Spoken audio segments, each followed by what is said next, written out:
अस्सलाम वालेकुम friends, welcome to my channel learn and grow. मैं हूं आपकी टीचर सुमैया सैयद। आज की क्लास में आप ये देखेंगे कि कोई भी रियल लाइफ एग्जांपल हो तो उसमें आप लॉजिक सर्किट किस तरह ड्रॉ कर सकते हैं, किस तरह से लॉजिक गेट्स की इम्प्लीमेंटेशन होती है। तो आइए स्टार्ट करते हैं। तो यहाँ पे एक केमिकल प्रोसेस डिस्कस किया हुआ है इन्होंने कि एक केमिकल प्रोसेस है जिसको हम लॉजिक सर्किट से प्रोटेक्ट कर रहे हैं और उसके 3 इनपुट्स हैं और उन तीनों इनपुट्स को उन्होंने की पैरामीटर्स से रिप्रेजेंट किया है। ये वो पैरामीटर्स हैं जो कि जिनका ग्रेट इम्पैक्ट है इस केमिकल प्रोसेस में और उन्हें हम अब कंट्रोल कर रहे हैं एक लॉजिक सर्किट के ज़रिए। तो उन पैरामीटर्स को सबसे पहले हम देखते हैं कि वो क्या हैं, उनके पैरामीटर डिस्क्रिप्शन क्या है, पैरामीटर्स को किससे लेबल किया गया है, उनकी बाइनरी वैल्यूज़ क्या हैं। लाइक ऑब्वियसली अगर हम लॉजिक गेट्स की बात कर रहे हैं, तो लॉजिक गेट्स 0 और 1 पे वर्किंग कर रहे हैं, तो वो 0 कब रिप्रेज़ेंट कर रहा है वो पैरामीटर और 1 कब रिप्रेज़ेंट कर रहा है। हम ये अज़्यूम करेंगे कि तमाम input values initially high value पे हैं और आउटपुट भी हाई आ रहा है। तो हमें इस टेबल को देखते हुए इक्वेशन लिखनी है।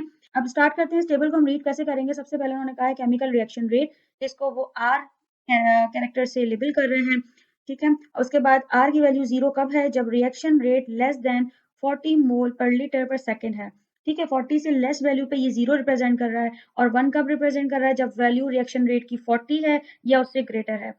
इसी तरह प्रोसेस टेम्परेचर, जिसको टी से रिप्रेजेंट किया जा रहा है, उसकी वैल्यू 0 कब है, जब टेम्परेचर की value greater than 115 degree centigrade है और इसकी वैल्यू 1 कब है, जब टेम्परेचर की वैल्यू 115 डिग्री सेंटीग्रेड है।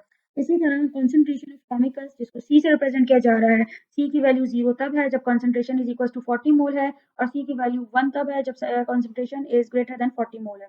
तो ये तो बात हो गई कि हम इस टेबल को रीड कैसे कर रहे हैं और 0 और 1 की वैल्यू कैसे रिप्रेजेंट होगी। अब ये आपके पास कुछ कंडीशन दी हुई होंगी, हर क्वेश्चन में इस तरह से कंडीशन होगी और इस कंडीशन को देखते हुए आपको सर्किट ड्रॉ करना। तो आइए स्टार्ट करते हैं इसकी इक्वेशन लिखना। An alarm x will generate the value of 1 if either reaction rate less than 40 मोल पर लीटर पर सेकंड, ठीक है। अच्छा, अब रिएक्शन रेट, सबसे पहले हम इस लाइन को इक्वेशन की फॉर्म में लिखेंगे। आपने यहाँ पर देखा टेबल में कि रिएक्शन रेट लेस देन 40 मोल पर सेकंड किसको रिप्रेजेंट कर रहा है, आर की वैल्यू 0 है। आपको मैंने बात लास्ट क्लास में बताई थी कि हमें बूलियन फॉर्म में नहीं लिखना, बट अभी के लिए हम इसको जस्ट रिप्रेजेंट कर रहे हैं कि आर की वैल्यू 0 है, ठीक है। तो इसके बाद अगर आप यहाँ देखें तो एक और आपको नजर आ रहा है, ठीक है। तो इसका मतलब है आर इज इक्वल टू 0 के बाद एक यहाँ पे और गेट आ गया है। और गेट का फर्स्ट इनपुट ये आर है और सेकेंड इनपुट अब हम लिख रहे हैं। तो अब हम इस लाइन की इक्वेशन लिखेंगे, कंसंट्रेशन ग्रेटर देन 4 मोल, ठीक है। तो कंसंट्रेशन जो कि सी से रिप्रेजेंट कर रहे हैं, तो टेबल पे आप आ जाएं, यहाँ पे ये सी है, इसकी वैल्यू ग्रेटर देन 4 मोल पे 1। तो यहाँ पे ये लाइन कह रही है कंसंट्रेशन इज ग्रेटर देन 4 मोल। इसका मतलब है कि सी की वैल्यू को आप जस्ट सी लिख देंगे या अभी के लिए आप सी इज इक्वल टू 1 मेंशन कर दें। अच्छा, उसके बाद ये एंड लिखा हुआ है, तो ये आपका एंड गेट है, आपने लिख दिया एंड, ठीक है। उसके बाद है temperature is greater than 115 degree centigrade.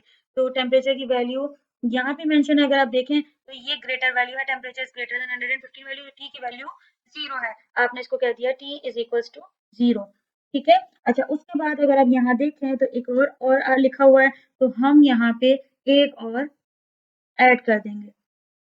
इसके बाद यहाँ कहा जा रहा है reaction rate greater than equals to 40 mole.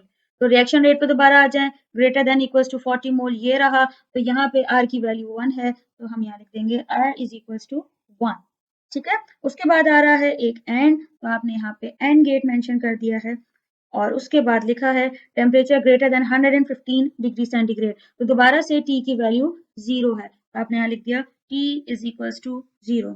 तो x की लॉजिक नोटेशन फॉर्म में हम स्टेटमेंट लिख लेंगे r इज इक्वल टू 0। इसका मतलब है कि r इनिशियली 1 था जो कि हमने अज्यूम किया हुआ है और अब 0 हो गया है, तो हम यहाँ लिख देंगे नॉट r, क्योंकि जरूर इस r इनपुट के बाद एक नॉट गेट लगा था जिसने उसकी हाई वैल्यू को 0 कर दिया है, तो इसलिए हमने यहाँ नॉट r लिख दिया। मैं इसको एक ब्रैकेट में इनक्लोज कर देती हूँ। उसके बाद आपने देखा यहाँ और लिखा हुआ है, तो यहाँ मैंने लिख दिया सिंपल और।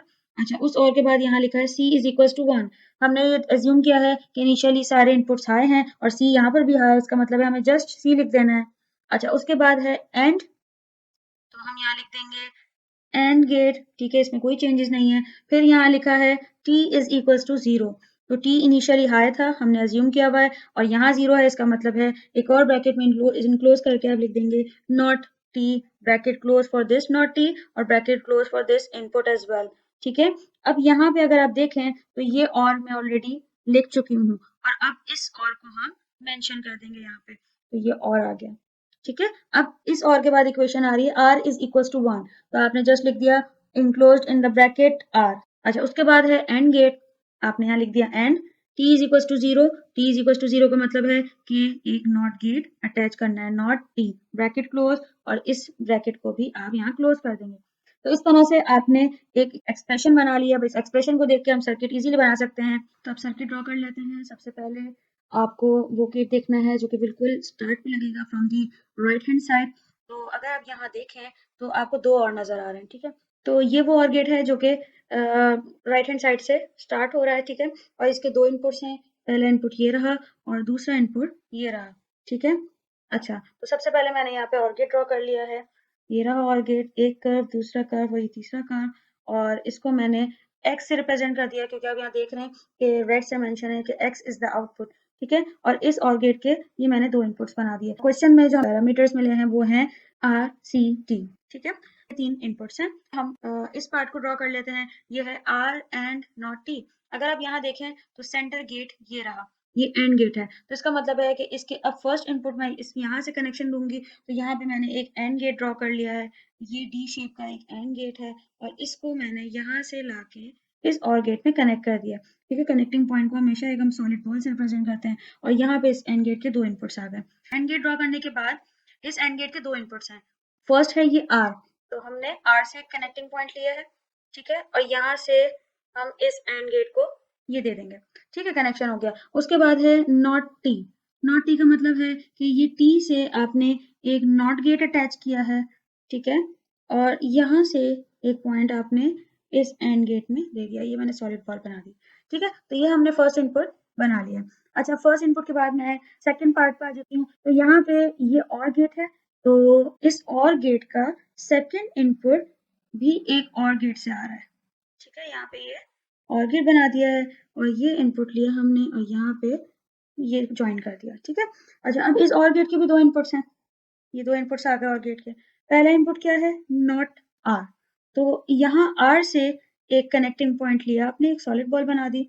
ठीक है, और यहाँ पे आपने एक नॉट गेट अटैच किया है क्योंकि नॉट आर है, और यहाँ से आया, अब क्योंकि एक और वायर आ रहा है, इसको हम क्या कहते हैं, लूप। ठीक है, लूप आपने ड्रॉ किया और अब आप इसको यहाँ से इस और में कनेक्ट कर दें, सॉलिड पॉइंट बना दें। ठीक है, ये हो गया नॉट आर। अब इस आर का सेकेंड इनपुट ये है, तो अगर आप यहाँ देखें एक एंड गेट आ रहा है, तो आपने यहाँ पे एक एंड गेट बना दिया है और एंड गेट से इसका आउटपुट लिया और ये और में कनेक्ट कर दिया। इस एंड गेट के भी दो इनपुट्स हैं, ये आ गए। ठीक है, एंड गेट का फर्स्ट इनपुट है सिंपल सी, ये सी से पॉइंट लिया, मैं यहाँ ला रही हूँ, एक लूप बना दिया और यहाँ पे ये दे दिया एंड को। ठीक है, और दूसरा इस एंड गेट का इनपुट है नॉट टी। अगर आप देखें तो टी को हम नॉट ऑलरेडी यहाँ पे कर चुके हैं, तो हमें दोबारा जरूरत नहीं है कि एक और टी के साथ नॉट गेट अटैच करें। आप यहाँ से ही एक कनेक्शन लेंगे और आपने यहाँ पे नॉट टी दे दिया। तो इस तरह से आपने ये सर्किट ड्रॉ कर लिया। तो आई होप आज की क्लास आपके लिए बहुत यूजफुल रही है और हमने आज सीखा कि इन सर्किट्स को हम रियल लाइफ में कैसे इंप्लीमेंट कर रहे होते हैं। So stay tuned to my channel, must subscribe it, take care, अल्लाह हाफिज।